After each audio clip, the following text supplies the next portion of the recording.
अस्सलाम वालेकुम। Channel diabetes पर आपकी खिदमत में एक दफ़ा फिर हाज़िर हूँ। शुगर के मरीज़ों में या आम लोगों में भी इस वक्त प्रॉब्लम एक बढ़ती चली जा रही है कि उनके जिस्म के अंदर मसल्स कम होते जा रहे हैं। जिस्म मोटे मोटे हैं, फूले हुए हैं, लेकिन ताकत नाम की कोई चीज़ नहीं।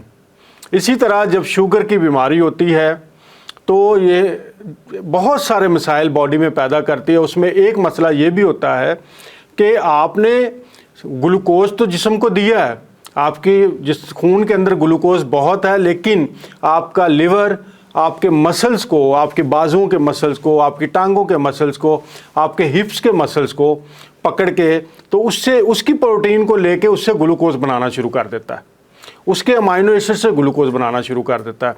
नतीजा ये है कि आप शुगर के मरीज़ों को जब हम देखते हैं तो उनके बाजुओं के मसल लटके हुए होते हैं, उनकी टांगों के मसल लटके हुए होते हैं, जिस्म ढीला डाला होता है। जिस्म के अंदर मसल्स का वेट आहिस्ता आहिस्ता कम होता चला जाता है, जिसकी वजह से एक नुकसान तो ये होता है क्योंकि हमारे जिस्म में जो भी ग्लूकोज है उसका 80% आपके मसल्स इस्तेमाल करते हैं, बाकी 20% पूरा जिस्म इस्तेमाल कर रहा है। 80% आपका ग्लूकोज आपके मसल्स खाते हैं, और जब जिस्म में मसल्स कम होंगे तो फिर उसका नतीजा क्या निकलेगा कि आपकी खुराक में अगर थोड़ा ग्लूकोज है वो भी खून में पड़ा रहेगा, क्योंकि उसे इस्तेमाल करने वाला कोई नहीं।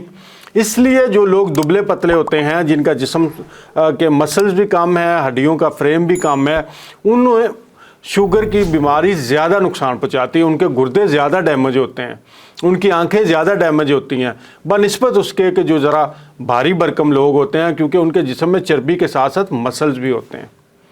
तो चाहे अब आप नौजवान हैं या आप बूढ़े आदमी हैं, आपको शुगर है या नहीं है, आपको मसल्स मजबूत बनाने हैं। और इसके हवाले से मार्केट के अंदर मुख्तलिफ़ किस्म के सप्लीमेंट मिलते हैं। तो मैंने बहुत सारे सप्लीमेंट पे रिसर्च की, तो एक सप्लीमेंट हमें ऐसा नज़र आया जो दुनिया में जिस पे सबसे ज़्यादा रिसर्च हुई है वो है क्रिएटिन मोनोहाइड्रेट। ये बहुत कम साइड इफ़ेक्ट हैं इसके, और इसके बहुत ज़्यादा फ़ायदे हैं। तो शुगर के मरीज़ या ऐसा फ़र्द जो नौजवान है जो अपने मसल्स बनाना चाह रहे हैं, वो क्रिएटिन को यूज़ कर सकते हैं, इस्तेमाल कर सकते हैं। रोज़ाना 5 ग्राम तक इसकी मिकदार जो है वो ले सकते हैं। ये बिल्कुल सेफ़ है। अच्छा, इसके अंदर क्या है, क्या होता है, ये थोड़ा सा आपको बता दूं ताकि आपको पता चल सके कि आप जो ये ले रहे हैं इसके अंदर एक्चुअली क्या है। क्रिएटिन के अंदर बुनियादी तौर पे 3 अमाइनो एसिड्स हैं, और ये अमाइनो एसिड आपके जिस्म में फौरी तौर पर आपके जो ब्रेन को ताकत देनी है और आपके मसल्स की जो डेवलपमेंट है उसमें अहम किरदार अदा करते हैं। और ये 3 अमाइनो एसिड्स कौन कौन से हैं? इसमें है, एक है आर्गिनिन, दूसरे का नाम है ग्लाइसिन, और तीसरे का नाम है मेथियोनिन। और क्रिएटिन आपके गुर्दों में, आपके जिगर में और आपके लबलबे में बनता है, और 90% जो है ये मसल्स में चला जाता है और बाकी आपके ब्रेन में चला जाता है। जैसे ही जिस्म में इन 3 अमाइनो एसिड्स की कमी होती है तो फिर एक तो आपके जिस्म में एनर्जी नहीं रहती, थकावट आती है, और दूसरा मसला ये होता है कि ब्रेन फॉग आनी शुरू हो जाती है, यानी हम मेंटली भी एक्टिव नहीं रहते।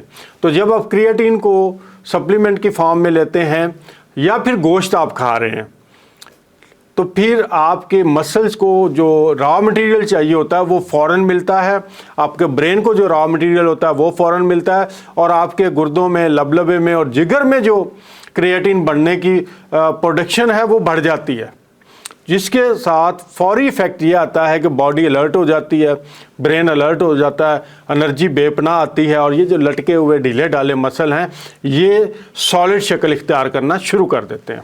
एक मिसकॉन्सेप्ट ये भी है कि क्रिएटिन शायद कोई स्टेरॉइड्स की किस्म है, जैसे स्टेरॉइड्स लगाए जाते हैं और बॉडी बिल्डर लगाते हैं, तो ये स्टेरॉइड नहीं है, ये प्योर अमाइनो एसिड्स हैं। तो इसको आप उससे अलहदा रखेंगे, और सिर्फ ये देखना है कि अच्छी कंपनी का आप लें, थोड़ा महंगा ले लें, लेकिन अपने जिस्म के लिए अच्छी चीज़ इस्तेमाल करें। क्रेडिबल जो शॉप हैं जो ये चीज़ें बेच रही हैं, आप उनसे लें। पाकिस्तान में भी मिलता है, पूरी दुनिया में मिलता है, और इसके ऊपर अब तक जो भी सप्लीमेंट्स के ऊपर रिसर्च आई हैं सबसे ज़्यादा क्रिएटिन पे हैं और इसको सेफ बताया गया है। उन लोगों ने भी जो आमतौर पे मार्केट के इन्फ्लुएंस में नहीं आते, जो आज़ादाना तौर पे अपनी रिसर्च करते हैं, आज़ादाना तौर पे डेटा का एनालिसिस करते हैं, उन्होंने भी इसको महफूज माना है। और ख़ास तौर पे शुगर के मरीज़ों के लिए ये बेहतरीन सप्लीमेंट है। अगर शुगर के मरीज़ कोई एक सप्लीमेंट इस्तेमाल करना चाहें जिससे उनकी बॉडी के अंदर एनर्जी आए, तो वो क्रिएटिन को इस्तेमाल कर सकते हैं। अच्छा, बुज़ुर्ग जो हैं, चाहे शुगर के मरीज़ हैं या नहीं, जैसे ही उनकी एज बढ़ती जाती है तो 60 से 70 वर्ष की उम्र के बाद उनके मसल्स जो हैं वो ख़त्म होने शुरू हो जाते हैं। तो आज जैसे आप 50 साल से ऊपर जाते हैं तो थोड़े थोड़े मसल शुरू होते हैं डाउन होने। फिर आप देखते हैं कि बुज़ुर्गों की हड्डियों के साथ लटका हुआ होता है मांस, उनके मसल्स इस वजह से ख़त्म हो जाते हैं कि उनकी बॉडी के अंदर क्रिएटिन नहीं आ रही। उनकी बॉडी के अंदर ये जो 3 अमाइनो एसिड्स मैंने आपको बताया हैं, जो मिल के क्रिएटिन बनाते हैं, इनकी कमी हो जाती है। उनका खाना कम हो जाता है, गोश्त वो कम खाना शुरू कर देते हैं क्योंकि उनके हज़म भी नहीं हो रहा होता। तो जब जिस्म में अमाइनो एसिड नहीं जाते, उससे फिर मसल नहीं बनते, फिर जिस्म के अंदर कमज़ोरी आती है। अब अगला मसला ये है कि अगर वो शुगर के मरीज़ भी हैं तो तब और मसला आएगा, तब और प्रॉब्लम आएगी। तो उनके लिए जो लोग 50 साल से ऊपर हैं वो ज़रूर इस सप्लीमेंट को इस्तेमाल करें, और ताकि उनके मसल्स को जो बुनियादी रॉ मटेरियल या ख़ाम माल है वो मिले और उनके मसल मेंटेन भी रहें और ग्रो भी करें। अगर आप सेहतमंद रहना चाहते हैं और अगर आप चाहते हैं कि शुगर आपके जिस्म के अंदर जो खोखलापन पैदा कर चुके हैं उसे रिवर्स करे, तो ये सप्लीमेंट आपके लिए दी बेस्ट है। जैसे जैसे उम्र बढ़ती जाएगी, क्रिएटिन बनाने की सलाहियत जिस्म में कम होती जाएगी, तो उससे फिर 2 चीज़ों पे तो फौरी असर पड़ता है। एक आपके पट्ठों पर, दूसरा आपके दिमाग पर। दिमागी सलाहियत कम होना शुरू हो जाती है, बोलने की बीमारी हो जाती है, चिड़चिड़ापन आ जाता है, डिप्रेशन और एंग्जाइटी बढ़ जाती है। तो उसके लिए हमारे पास 2 सोर्स हैं, या तो हम गोश्त को ज़्यादा खाएं, या फिर अगर गोश्त हम नहीं खा सकते या कोई मसाइल हैं, सही नहीं मिल रहा, तो फिर हम सप्लीमेंट ले लें जो हमें वही अमाइनो एसिड दे जिससे हमारे ये मसाइल हल हो जाएं। तो उसके लिए भी क्रिएटिन बेहतरीन सप्लीमेंट है। अगर आप गोश्त खाते हैं, और गोश्त कितना खाना है आपने अपने आइडियल बॉडी वेट को, जितने किलोग्राम आपका वज़न है, आइडियल बॉडी वेट यानी आप अपनी हाइट को मेजर करेंगे, जितने सेंटीमीटर हो उसमें से 100 निकाल दें तो वो आपका आइडियल बॉडी वेट होता है। ख़वातीन 105 निकाल दें तो आपका आइडियल बॉडी वेट होता है। तो जितने आपके किलोग्राम होंगे उतना ग्राम प्रोटीन आपने लेनी है। अगर मेरा वज़न 70 किलोग्राम है तो मुझे 70 ग्राम प्रोटीन रोज़ाना चाहिए। तो उसके लिए हमें गोश्त खाना होगा, अंडे खाने होंगे। लेकिन अंडे और गोश्त, अगर आपका मैदे का तेज़ाब कमज़ोर है और जो उम्र के साथ साथ कमज़ोर होता जाएगा, उसकी पीएच बढ़ती चली जाती है, तो उससे आपने ताकतवर करना है तो 2 काम ज़रूर कीजिए। एक तो नींबू पानी का इस्तेमाल रोज़ाना करें। सुबह उठ के आप 2 गिलास पानी लें, नीम गर्म लें और उसमें 2 नींबू निचोड़ के आप ज़रूर लें। आपका मैदा भी ताकतवर होगा और आपका लिवर भी डिटॉक्सिफाई होगा। और उसके बाद आप गोश्त खाएंगे तो आपको गोश्त के अंदर से ये सारे अमाइनो एसिड मिलेंगे। लेकिन अगर आपको गोश्त की सप्लाई में इशू है तो फिर आप रोज़ाना क्रिएटिन का सप्लीमेंट 5 ग्राम ले सकते हैं। जब आप रोज़ाना सप्लीमेंट लेंगे तो उससे आपको क्या क्या फ़ायदे होंगे? आपके मसल्स दोबारा बढ़ेंगे। जो कमज़ोर हो गए हैं या जिसको जिस्म ने खा लिया, शुगर की बीमारी ने खा लिया, ये दोबारा बढ़ेंगे, इसमें ताकत आएगी। आपके जिस्म में जो लीन मसल मास है, यानी असल जो आपके मसल्स हैं, चर्बी नहीं, वो बढ़ेंगे। और उससे आपको जो फ़ायदा होगा वो ये होगा कि आप जो शुगर के बुज़ुर्ग अफराद में हम देखते हैं कि चलते चलते गिर जाते हैं, उनका बैलेंस ख़राब हो जाता है, उन्हें समझ नहीं आती कि चल इधर रहे हैं, पाँव इधर जा रहे हैं, खुद इधर जा रहे हैं। उसकी वजह जिस्म के अंदर क्रिएटिन की कमी है। जब वो ये लेंगे तो उनका बैलेंस ठीक हो जाएगा, उनकी हड्डियों का बुरबरापन ठीक होगा, वो स्ट्रेंथ महसूस करेंगे और मेंटली शार्प हो जाएंगे। और जितने मसल्स आपके बढ़ेंगे जिस्म के अंदर, उतना ब्लड शुगर लेवल आपका कंट्रोल रहेगा। क्योंकि मैंने पहले शुरू में बताया कि 80% आपकी खून की शुगर को आपके मसल चूसते हैं, मसल इस्तेमाल करते हैं। तो जितने अच्छे मसल्स होंगे उतना आपका शुगर का लेवल खून के अंदर कम रहेगा। जितने मसल्स कम होंगे उतना शुगर लेवल बढ़ा रहेगा, क्योंकि शुगर को कंज्यूम करने वाली जो चीज़ है वो आपके जिस्म में कम है, तो फिर वो बढ़ी हुई शुगर एक एक ऑर्गन को डैमेज करती है। याददाश्त में बेहतरी आ जाएगी, थकन दूर होगी, हर वक्त जो जिस्म में दर्दें हैं वो दूर होंगी। ये एक सप्लीमेंट लाखों रुपए की दवाई के ऊपर भारी है, आप बिला झिझक इसको इस्तेमाल कर सकते हैं। अच्छा, कुछ लोगों का ख्याल ये है कि जो गुर्दे जिनके ख़राब हो जाते हैं, जिनके गुर्दे का मसला होता है, या शुगर के मरीज़ गुर्दों का मामला उलझे हुए होते हैं, या शुगर के मरीज़ गुर्दों के मामलात में उलझे हुए होते हैं, वहाँ से उनका किटिनाइन लेवल बढ़ जाता है। जब इसको आप इस्तेमाल करेंगे तो ये लेवल थोड़ा सा खून में ज़रूर बढ़ता है, लेकिन ये वो वाली किटिनाइन नहीं होती जो वैसे आ रही होती है। तो इससे बढ़े हुए लेवल से आपने खौफज़दा नहीं होना, ये आपकी बॉडी को नुकसान नहीं पहुँचाता। तो रोज़ाना कितना इस्तेमाल करना है, इसकी खुराक बड़ी अहम है। जब लोग जिम में जा रहे होते हैं तो जिम वाले बहुत ज़्यादा इस्तेमाल करते हैं, वो नुकसानदेह है। आपने 3 ग्राम से लेके 5 ग्राम रोज़ाना इस्तेमाल करना, चाहे इसे सुबह नाश्ते के साथ ले लें, चाहे इसके 2 हिस्से कर लें।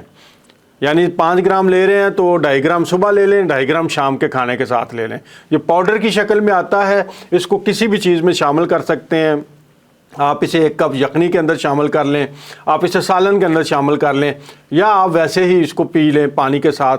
किसी भी तरीके से हम इसको इस्तेमाल कर सकते हैं, लेकिन डोज जो है वो 3 ग्राम से लेके 5 ग्राम रोज़ाना, इससे ज़्यादा नहीं आपने लेनी। और जो सबसे अच्छी इसकी शक्ल है, जब आप इसको ख़रीदने जाएं तो आपने उस डब्बे के ऊपर लिखा हुआ देखना है कि ये कौन सा क्रिएटिन है। तो जो सबसे सिंपलेस्ट फॉर्म है और सबसे बेस्ट फॉर्म है वो है क्रिएटिन मोनोहाइड्रेट। तो आपने जब भी इसको ख़रीदना है वो क्रिएटिन मोनोहाइड्रेट की शक्ल में लेना है। अच्छा, कुछ लोगों की बहुत ज़्यादा कमज़ोरी होती है, वो बुज़ुर्ग बिल्कुल हड्डियों का ढांचा बन जाते हैं, बिल्कुल उनका जिस्म सूखा हुआ होता है, मसल्स कम होते हैं, या प्रेगनेंसी के बाद ख़वातीन का जिस्म बहुत वीक होता है। तो उनके लिए ये जो डोज़ है वो बढ़ाई जा सकती है, वो 10 से 15 ग्राम ले सकते हैं, लेकिन सिर्फ 1 महीने के लिए, 1 महीने से ज़्यादा नहीं लेना। रेगुलर डोज़ आम आदमी के लिए जो नॉर्मल है वो वही 3 से 5 ग्राम है, लेकिन अगर बहुत ज़्यादा वीकनेस है, बहुत ज़्यादा कमज़ोरी है, तो उनके लिए 10 से 15 ग्राम रोज़ाना ले सकते हैं वो, लेकिन सिर्फ 1 माह के लिए। ये याद रखने वाली बात है, इससे ज़्यादा ओवरडोज नहीं करना। अच्छा, ये आपका शुगर लेवल नहीं बढ़ाएगा, इससे प्यास थोड़ी सी लगेगी। प्यास लगती है तो पानी को आप बढ़ा दें, पानी ज़्यादा पिए। आप वैसे भी देखें, जब हम गोश्त खाते हैं तो उससे हमें प्यास लगती है, तो इसका भी थोड़ा सा वैसा अमल होगा। और वो लोग जिनको ब्लड प्रेशर का है, हाई ब्लड प्रेशर का मसला है, वो अपने डॉक्टर से मशवरा करके इसको लें। और अगर थोड़ा बहुत ब्लड प्रेशर का हल्का फुल्का प्रॉब्लम है तो मेरी बहुत सारी वीडियोस पड़ी हुई हैं, तो पहले अपना ब्लड प्रेशर ठीक करें, नॉर्मल कर लें, फिर आप सप्लीमेंट पे आएँ। और फिर कुछ लोगों का मैदा भी वीक हो जाता है, वो कहते हैं हम खाते हैं तो बाद का तो डायरिया वगैरह हो जाता है, तो वो इसको 2 खुराकों में कर लें, यानी आधा सुबह ले लें, आधा शाम ले लें, और उसके साथ साथ नींबू पानी जो मैंने आपको बताया सुबह उठते हुए ज़रूर लें। उससे मैदा उनका ताकतवर होना शुरू हो जाएगा, फिर प्रॉब्लम नहीं आएगी। आखिर में इसके ऊपर जितनी रिसर्चेज आई हैं उन्होंने इसको चीज़ को डिक्लेयर किया है कि क्रिएटिन लिवर के लिए भी, यानी आपके जिगर के लिए भी, और आपके गुर्दों के लिए, दोनों के लिए सेफ़ है। किसी तरह का भी कोई इशू इस पर नहीं आता। तो आप चूँकि शुगर के मसले में लिवर और आपका जो किडनी है वो मुतासर होता है, तो आप आराम से ये सप्लीमेंट ले सकते हैं, लेकिन सिर्फ डोज़ का ख्याल रखना है। 3 से 5 ग्राम से ऊपर नहीं जाना अगर आपको कुछ गुर्दों का मसला है या थोड़ा सा लिवर का इशू है। और अगर कमज़ोर आदमी है, उसके गुर्दे और लिवर का कोई इशू नहीं है, वो 10 से 15 ग्राम की डोज़ ले सकता है, लेकिन सिर्फ 1 महीने के लिए। और अगली बात, अगर आप चाहते हैं कि आपके मसल दिनों में तगड़े हों, दिनों में बने, तो सिर्फ क्रिएटिन नहीं लेनी, इसके साथ एक्सरसाइज करनी है। जिम ज्वाइन करें, 3 महीने इसको लें, 3 महीने जिम करें, अपनी तस्वीर उतार के रख लीजिए, बाद में आप चेक करें आपका जिस्म कितना खूबसूरत बन जाएगा। आप अपने आप को पहचान ही नहीं सकेंगे, आपके फेस के ऊपर ग्लो आएगा, आपके मसल्स खूबसूरत होंगे, और शुगर लेवल आपका कंट्रोल होना शुरू हो जाएगा, क्योंकि मसल्स बनने से मसल्स आपके खून के अंदर जो ज़ायद ग्लूकोज है उसको हटा लेंगे। ये ज़रूर ट्राई कीजिएगा, अपना फीडबैक भी दीजिएगा। हमने किसी कंपनी की इसमें मशहूरी नहीं की, जो आपको अच्छी कंपनी लगे उसका आप इस्तेमाल कर लें। ये काफ़ी लंबी रिसर्च हुई है इसके ऊपर, मैं भी काफ़ी अरसे से इसको स्टडी कर रहा था और जब मैं मुतमिन हो गया हूँ तो फिर मैंने इसको आपके सामने लाया हूँ और मैं ख़ुद भी इसको इस्तेमाल करना शुरू कर रहा हूँ।